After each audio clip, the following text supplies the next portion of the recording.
I'm really honoured to be invited to talk to you all today, and I really hope that you find this session useful. I'm going to tell you a little bit about myself in a minute, but I just wanted to let you know, first of all, my pronouns are she, her. A little bit about myself. I am of mixed heritage. I'm half Arab and I'm half German. And I am a bi woman. So these are my kind of identities which I bring with me today. And I just want to say, I don't know if you heard that, my computer's dinging at me. Just wanted to say a huge, express gratitude. One of my ex-students is somebody called Dave Thomas, who you might know, might have heard of, some of you. And he always starts what he does with an expression of gratitude. And when I went to a recent talk of his, I thought it was a really, really useful thing for grounding as a speaker, and grounding just as participants, about thinking about, I am enormously grateful that I had the privilege of being able to train as an occupational therapist many years ago, at a point in my life where I was quite rootless and quite unsure of who I was in the world. And the training as an OT was the most incredibly enriching experience, because it was like having 3 years of OT done on yourself. And I think it's one of the things that has given me the most pleasure and the most benefit in my life. And it's also enabled me to be with a lot of very different people and to share their lives and to help them a little bit on their journeys. And for that, I'm incredibly grateful. Since then, I also had the opportunity to work in a university educating many students, which again was a massive privilege, and I'm very grateful for that opportunity.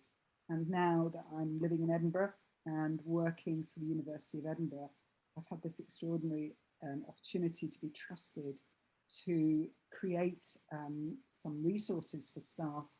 And I think that, again, is something which I'm very grateful that I've been able to do that, and the fact that I can now share those with you, and hopefully can continue to be useful around inclusion and equality and diversity for the profession. So that feels like lots of things all coming together.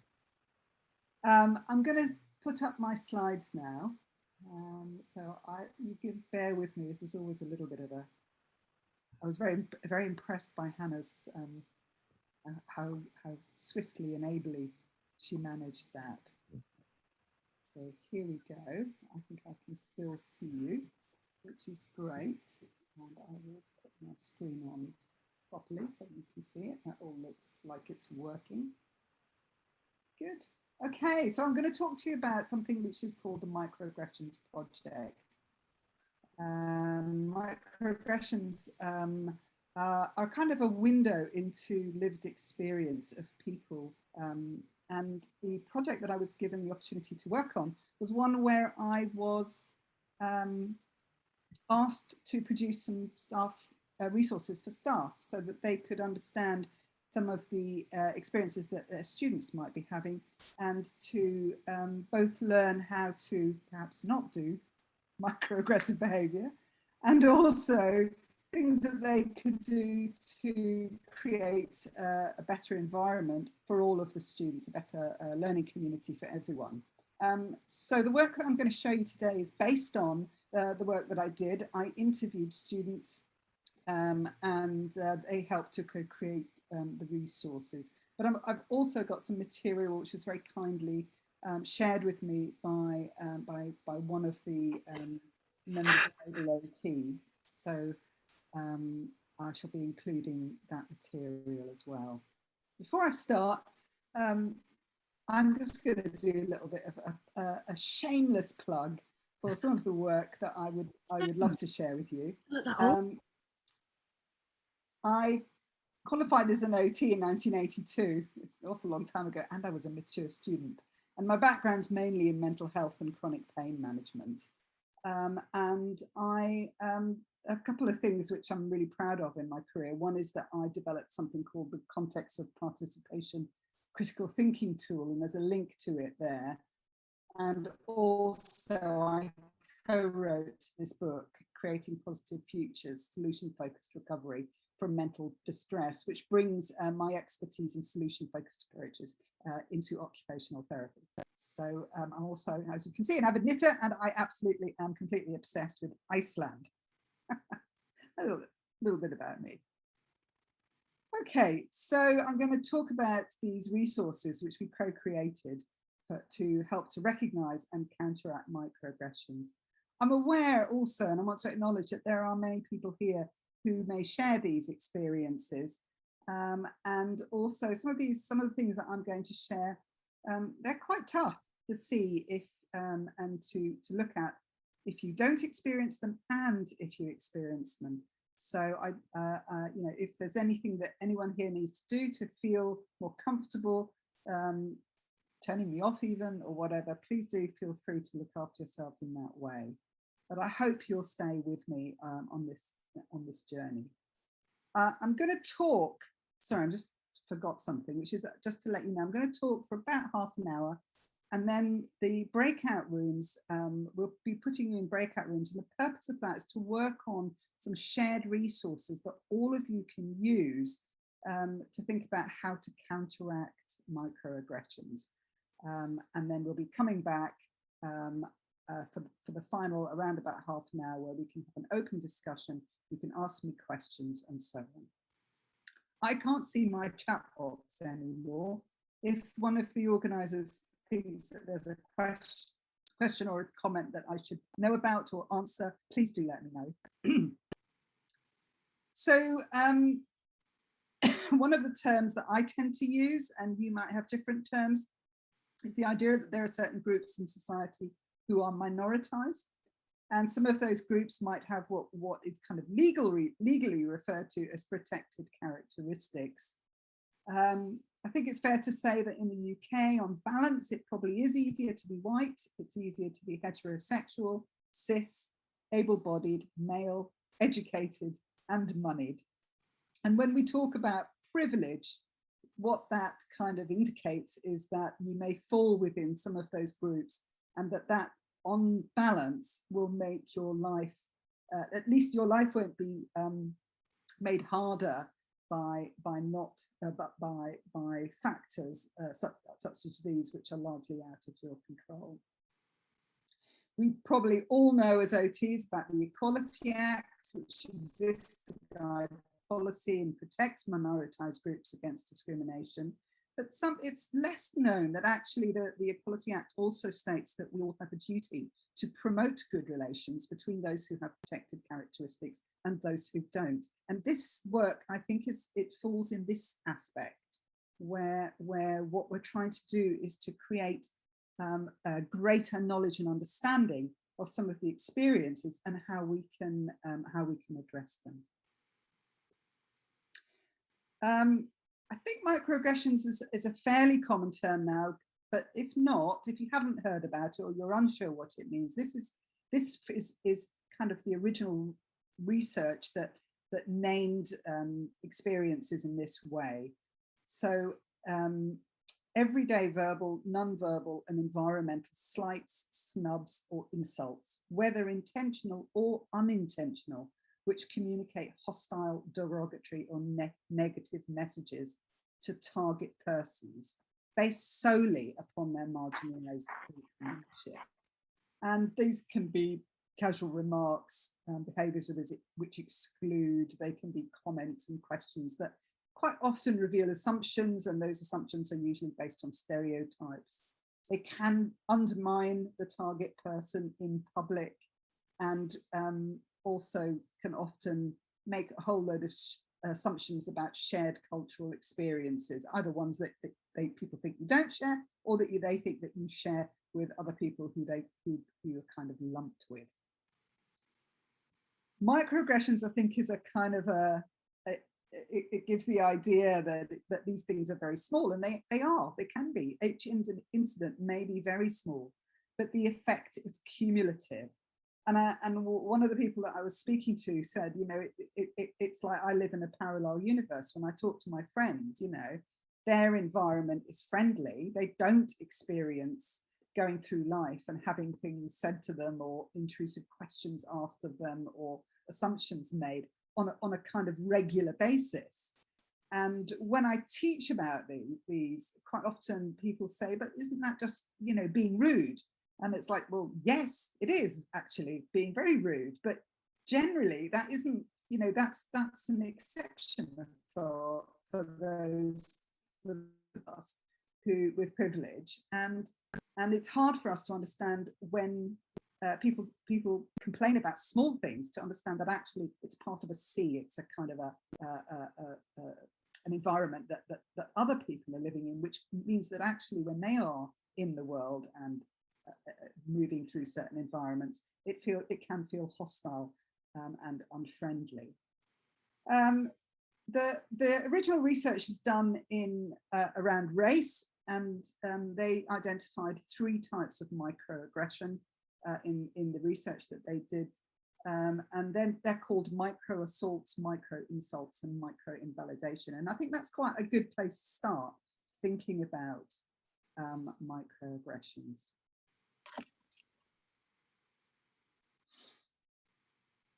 So microassault, as you could probably imagine, is things which are deliberate. They're explicit expressions of hatred, disgust, or use of slurs. And I'm going to go through some different groups of people to give you a flavour of the sorts of things that they experience. Micro insults are generally more subtle. They're rarely deliberate, actually. Quite a lot of micro insults, particularly racial ones, are kind of throwaway comments or things which people quite often think are compliments, actually. But they may contain hidden insults or stereotypical assumptions, and those may be based in kind of historical aspects which relate to particular groups of people, which some of us who may be using them don't kind of know. We're not familiar where some of those ideas have come from. And micro-invalidation, again, it's rarely deliberate, and it often may be couched as attempts to reassure people, but those are ones which nullify or negate people's reports and their, you know, reporting of what's happening to them and their lived reality. The examples, I had the group of students who volunteered to talk to me about their experiences as racialized minorities. They gave me some examples of things that would fit into these three categories of microaggression. And you can see that there are things like being called abusive names or being told to go back to their own country. And the micro insults, for example, your English is very good. And I think, you know, we have a lot of students who are international students from Africa, for example, and they're quite often, and I think we, you know, working as an OT, or maybe have colleagues who have African heritage, and quite often we make comments about their English, and it's really, I find that quite interesting, because actually many Africans and many African countries have English as a national language, and they study in English and speak in English, write, and so on. But we think of them as speaking English as a foreign language, when we don't do the same necessarily. I mean, maybe in a bit of a jokey way, but around American people, people from the United States, from Canada, from Australia and New Zealand. It's like those accents are classified as English, but African English, spoken English, isn't. It's thought of as a foreign language. So some of these sorts of things can be quite stunning for someone to hear, as you can imagine. Being told that you're exotic, and also comments like you're a credit to your people, which kind of suggests that your people aren't usually successful. And then micro-invalidation, comments that are made to reassure people. If it's very common if people report saying, oh, you know, so-and-so did something racist or said something that was rude or offensive, to say, oh, I'm sure they didn't mean it. And that's invalidating, or being called oversensitive, or kind of making out that skin color actually doesn't matter by saying things like, I'm colorblind. I think these have become much more familiar now with the Black Lives Matter movement. The things along the side in blue are sort of some of the historical sources of some of the ways in which people of color have been stereotyped through Western eyes and through Western colonial practices. Seen as inferior, savage or barbarian. There's very common for people to have been, and actually still are sometimes, unfortunately, infrahumanized, which means that you're seen as a lesser human, or actually dehumanized, so not seen as a human at all. As therefore the use, for white people's use, we know that people have been considered, and sometimes again, I think this still occurs, that people are property. And then some of the things that are particular, I think, for us to think about are things like being seen to have very different pain responses. You might be aware that gynecology has a terrible history, that the original experiments that were done to develop gynecology were done on Black women in America without anesthetic, because it was believed that they did not feel pain in the same way as white women. But it also, I've seen in practice, people making comments about Black women expressing pain in ways that are over the top. So I think this idea that, you know, people these attitudes, I think, are very problematic. And then, of course, we know that quite often Black men are considered criminal and dangerous. Black women are not allowed to be angry. So there's a lot of stereotypes that go in there. This is a quote from one of the students. If you see Africans as poor, dirty, with lots of diseases, we will always kind of see ourselves that way. If you keep on asking, how come your English is so good? I like your wig and stuff like that. It just makes me feel that's how I'm supposed to be. Not supposed to know English, not supposed to be educated. And it doesn't bring room for growth. I find it really hard, and I ask less questions because I think I already look stupid. So that's an experience from students.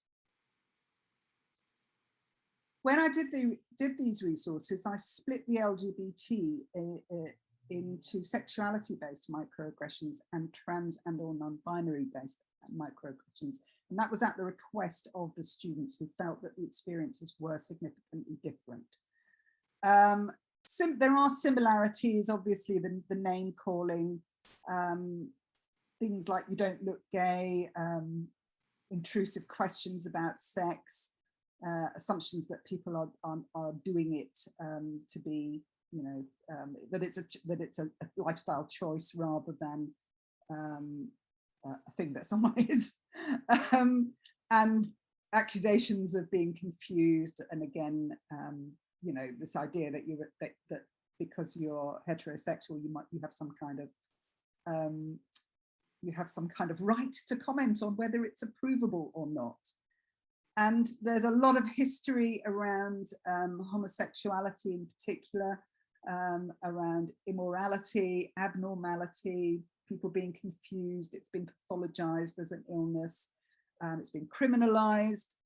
There's been associations with predatory behavior, and people have been made objects of fun or pity or curiosity. So that's kind of the backdrop that fuels much of the stereotypical microaggressions that people see. And again, I think it's worth just thinking about, do we have any of these sort of ideas underlying our views? Or do we recognize it? Can we see it sometimes in the things that are written or said?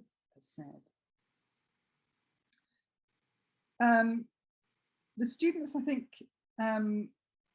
were very concerned about the lack of representation. This is a quote. It would be great to know that there are queer people working in my field. living role models, especially in the media. People like me are often sick, dying drug addicts being murdered. There are very few positive and successful role models. And I'd like to know this famous professor or that researcher is also gay.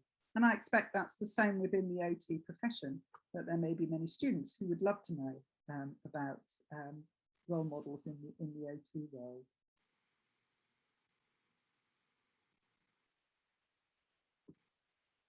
The trans and or non-binary students who I spoke to, I have to say that their experiences were extremely hard to listen to and to hear, because you may be aware that there is a considerable amount of debate, shall we say, in the press at the moment, or in the public sphere. And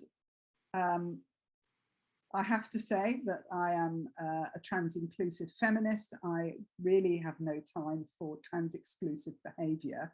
And I know that that other people's mileage will vary, but that's where I sit with it. These students, these were all young people, were telling me about some really horrific experiences that they were having. Abusive name calling, I think some things like actual invasion of bodily privacy. So students were saying that they either have their chest or crotch grabbed, let's see what you've got there, and so on. And these are not incredibly isolated incidents. Deliberate misgendering, also dead naming, which is using the name that was given, a name that was given that is no longer being used. And that's why I've kind of crossed out the micro bits, because I'm not sure I can really honestly say that these things even fit into a micro frame. It's not to minimize the experiences that other groups are feeling, but I think at the moment, the actual context, this is very similar to the context in the 1970s and 80s during gay liberation. So it's kind of a repeat of some of the violence which was being experienced at that point, which still is experienced, but perhaps I think there's more social acceptance. But I think for this group that I spoke to, there is an ongoing experience of hostility. So as I said, the intrusive questioning. And then again, there are some people who are trying to connect and saying, well, yeah, you know, I also wanted to be a boy when I was a child or something like that. So again, it's kind of, you know, you're trying to be kind or trying to connect, but actually what you're doing is invalidating or not really, it's not empathetic. You're not waiting to hear what the person you're speaking to is actually got to say about their experience and why it might be different. I've included this one, I'm not cis, I'm just a woman. Cis is a word that's used to differentiate from people who are comfortable with the sex assigned at birth. Some people object to being called cis. Again, it's very similar to what I was aware of during the gay liberation period, when people would say, why are you calling me straight? I'm normal. And there's also people are being told that they are being brainwashed by something called gender ideology. And there is a constant barrage of messaging about that people cannot change sex. There is actually in language and law, there is actually no differentiation between sex and gender. They're used interchangeably in law, but there are some people who are trying to revert to what I would call biological essentialism or anatomical fascism. And trying to make a difference where one actually does not really exist. So it's a currently a live and contested area, and there's, I think what's really important to remember is that there are a lot of people, and particularly a lot of young people, who are undergoing a constant lived experience of hostility. And these are, and again, there are these, interestingly, there was more acceptance of trans people even 5 years ago and beyond into the past than there is now. But certainly some of the messaging which is going on is that that people are abnormal, confused, deluded. Certainly there's a lot of pathologizing, calling the experience of that one of mental illness. That people are in a cult, that they are overly demanding. Again, this is a similar accusation that was made of, in fact, all groups when they're engaged in a liberation movement. There's some very nasty association with predatory men being made for trans women. And I would say that also, people are objects of fun or of pity. So these are some of the ways that the majority groups can regard or can present their views about trans or non-binary people. So many things that come naturally to cis people are a matter of tightrope for trans people. Like, am I going to dress how I'm comfortable? Am I going to dress how I'm not going to get looked at or assaulted or laughed at? Am I going to go into the bathroom where people look at me funny? Or am I going to go to the bathroom where I feel really bad? Do I style my hair in a way that I like, or in a way that will stop my parents from nagging me about everything? So many arbitrary everyday decisions become like things of big importance and things that require work and thoughts and deliberation of personal safety and what other people think and how will other people treat me and will I get names shouted at me on the street. Small things just become really big and heavy and hard to carry around all the time. One of the, it's not necessarily a microaggression, but one of the things which the trans and non-binary students talked about was about having to navigate a gendered environment. And again, I think for those of us who are cis, that's an experience which we don't really have. And I thought that was really gave a lot of insight into the experience for me, and made me much more aware of how that kind of what we could call cis normativity in our society plays out through the environment, which I think is of interest to us as OTs as well, because of our understanding of the effect of environment on people.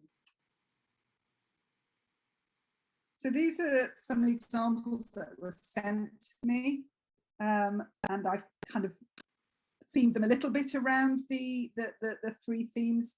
I think infantilizing is a really common experience, being spoken to as if you're a child or treated like a child, and being ignored, talked over, or that the person just speaks to someone who they think is able-bodied. And then again, and I find this absolutely fascinating, is there's so many groups talk about other people being intrusive about sex, and there does seem to be a slight theme that I think is like, why is everyone interested in everybody else's sex life? I mean, you can be interested, but why do you feel you've got the right to ask people about it? I don't know, this is just one of these things. But also kind of patronizing this, assumption, again, like you're a credit to your people. This is a similar sort of thing. Oh, well done. You'd never know you were disabled. Assumptions about how and what you could actually cope with, like being a parent. And also, if you have a hidden or a disability, is people then kind of getting onto their high horse and thinking that disability can only be if you've got an obvious impairment. So people accusing you of things like parking in disabled spaces, and kind of assuming that, again, these sort of like invalidating the experience that disabled people could possibly want to join in society as everybody else, and so things like, wouldn't it just be easier to be on benefits? or the opposite, which is kind of saying, well, even look at all those Paralympians, you know, why have you got, you know, why can't you do X, Y, Z? Forgetting that, you know, most of us couldn't do what athletes do. And then minimizing, so oh, I've seen a lot worse cases than you, but then again, that might be something to say, oh, you know, it's not, you're not so bad, but actually it feels invalidating to kind of say, okay, so I'm not as, you know, I'm not allowed to complain about what's going on for me. And again, I think you're probably very familiar with some of the ways that disabled people have been regarded throughout history and in society, and society as abnormal or incapable or invalid or invalided. The medicalization of disability, people are pathologized, objects of pity or curiosity as childlike, and alongside that asexual, again infra dehumanized. There's in some parts of history and the world, this idea that you're evil or cursed, and a more modern view, which is that you're fakers and scroungers. So again, these are some of the kind of social environment which people with disabilities have to navigate through, which those of us who don't, those of us who aren't in that group do not have to experience. There's a bit of a whistle-stop tour. I hope you're all doing okay out there. I have put some of the messages that were sent to me into a quote. So it's not exact quote, but it's a kind of a representation, and I hope that's okay. There's an assumption that disabled people don't or can't have sex. So when people discuss sex around you, people look at you awkwardly, almost like you're the celibate nun in the room. Or they think it's okay to ask me questions about sex, not just whether I can have it, but about details of how, and then comment on it, being weird as though my disability makes me unsexy, or that getting into a comfortable position could ruin the mood, which it can't, as communication and connection are part of a good relationship. And then they find out that I'm a disabled mother. I'm looked at as though I shouldn't have children, or socially excluded by other parents. So that's kind of to give you a sense and an insight into the lived experience. I think it does give us an insight into the lived experience of people who may be different to us. And if you are experiencing any of the things, I expect it's, you know, it's horribly familiar. One of the things that I think is worth bringing into this conversation are a couple of ideas. Again, a lot of this work comes from the Black Liberation Movement, but I think again these are relevant to all groups of people, and it relates to the way that sometimes when you raise a microaggression, or when you raise a complaint, or tell somebody that that they've said something, or something they've done has upset or offended you, or someone has done that to you. If someone has said to you, you know what you said, Rayya, that was actually really quite racist. I think for all of us, it's uncomfortable to be told that something that you've said and or done has upset or offended someone. It's not nice to hear that. It's threatening. It feels like you are being told, you know, you are a racist, or you are sexist, or you are ableist, or you are, you know, it's that kind of feels accusatory to your being. And I think it's very, very natural to want to distance yourself from that accusation. And I think it gives rise quite often to some kind of additionally problematic behavior, which kind of layers on to the experience of the person another layer of insult, really. So I think it's worth thinking about how we practice and think about responding to people when they tell us things. So the ways that which we might be responding might be to respond to the way that people are talking. If someone's angry, and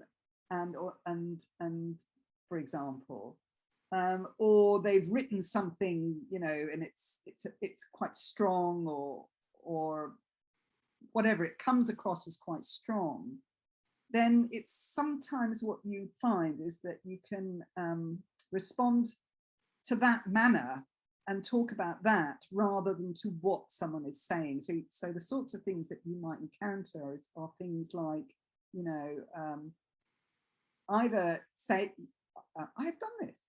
I have absolutely done this. I've said to someone, you know, okay, you've got something important to say, but the way you're saying it is not gonna do you any favors. And or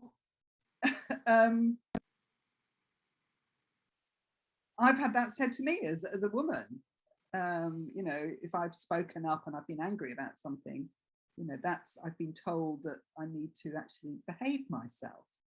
And that's kind of interesting. And that's what I mean by tone policing. So it's policing other people's tone. But that's really interesting because it kind of assumes that if you spoke nicely, you'd be listened to. The trouble is actually people who are minoritized very often have been speaking quietly and reasonably and making reasonable demands in a quiet and polite and reasonable way for an awful long time and being happily ignored. And then, so this is kind of assumption that if only you did it this way, then everyone would listen to you, which is rubbish. But it's also a kind of transactional thing, which is about power. And it's sending the message that I'll help you if you behave yourself. And that is a real kind of power imbalance, which immediately puts the other person in a step down position. So I think it's really worth looking out for that, and talking to what someone has said, listening to what they've said and responding to what they've said, and actually sort of putting your feelings aside about you know how it's come across.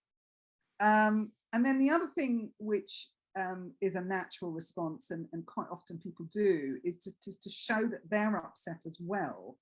And that might be by doing something like saying, oh, you know, I'm really sorry. You know, I didn't want, and to like overly kind of stressing, or saying, you know, I can't believe you said that to me. It's the last thing I want. I can't.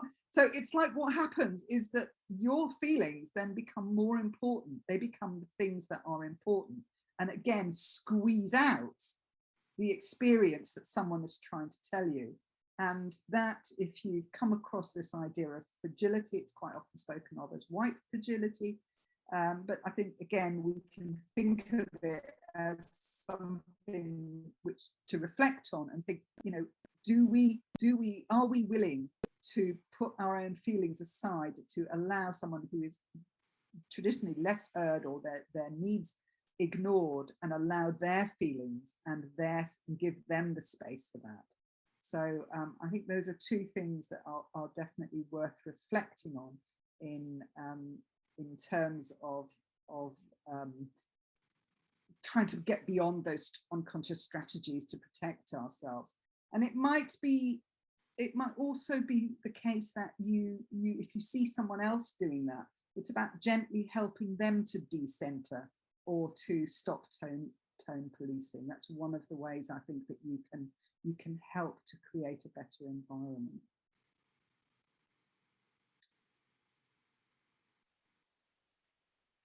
So in the literature, there are a couple of suggestions for how you can counteract microaggressions.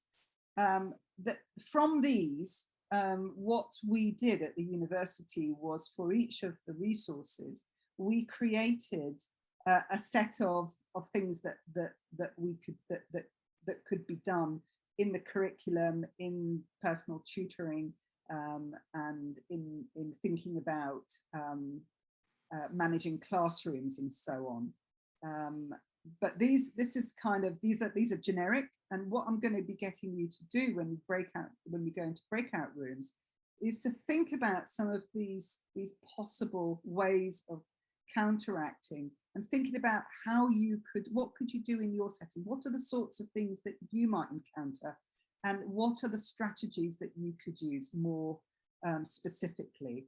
So the first idea is that there are micro interventions, so that rather than doing something big, there are little things that you can do, that you can get used to doing, that can help in the moment. So the most important one is not to actually single out the victim, but actually somehow learn how to make the invisible visible. So what you're doing is actually pointing out the underlying issue, and actually making it safe for someone else perhaps to articulate what's going on for them. You might, if it's appropriate, you might want to disarm the microaggression. So you might actually want to step in, stop it, deflect it, make it clear that you disagree, and reinforce the values of the setting that you're in, and maybe standards of conduct which are in place where you are. But again, making the focus to be on the perpetrator, and rather than drawing attention to the victim.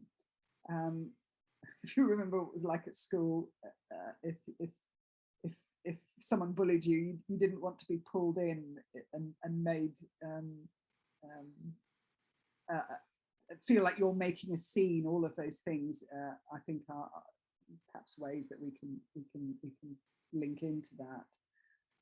And then also, if it's appropriate, you can actually educate the offender. So let's gently help people to recognize their biases, explore the possible origins of them, any idea why you think that way, for example. Facilitating conversations that emphasize actually what we share, and shared aspirations and values that exist between individuals, and creating that idea of people as individuals beyond stereotyping. And if necessary, you should get support from outside in whatever way is appropriate in your setting. And the other idea is this of microaffirmations, which are just ways to ensure that you are creating what is called identity safety. So the idea that everyone should just feel safe in their own identities to express themselves as they wish. Learning people's names, I don't know how, again, in your work settings, but certainly in a university, that's quite a challenge, but it's really, really highly valued. And then, I think the thing that goes with that is really trying to pronounce people's names correctly, and asking people to help you to how to pronounce them correctly. That's something that I do, and I will practice. I'll get them to help me practice it, so I can get it right in the way that they like to be addressed. Asking people about their aspirations, actually showing genuine interest in them. And what they want, affirming people's potential to succeed. Again, I don't know if how generalizable that is, but for a student, it's really, really important. And I guess many of you may have students on placement with you, highlighting specific abilities and their progress, and reinforcing it through appreciative inquiry. So getting them to articulate it. What do you think you did well there? And so on. Validating experiences, believe them when they share their concerns, listening actively. I mean, these are all things I think as OTs we're probably doing anyway, but sometimes we forget to do those things when we feel uncomfortable, or our biases are sort of on the up. Affirming people's feelings, and then making clear statements about expected behaviours and what will and will not be tolerated. Some of the more specific things that we were looking at was being aware of again, some students were saying, it's okay for us when we're at universities, particularly the LGBT students, saying we're okay when we're at university, particularly if they're international students, but we don't want our parents, you know, if our parents found out that we've got this identity, they might well disown us, and so on. So kind of being aware that there are some really serious issues that face people in different contexts. I also did a set of resources with students from low socioeconomic and working class backgrounds. And for them, there was a lot of stuff around money and assumptions being made about what they could afford to participate in. So, you know, class is not a protected characteristic under the law, but many students and many people experiencing low wages and poverty are also treated quite badly by others.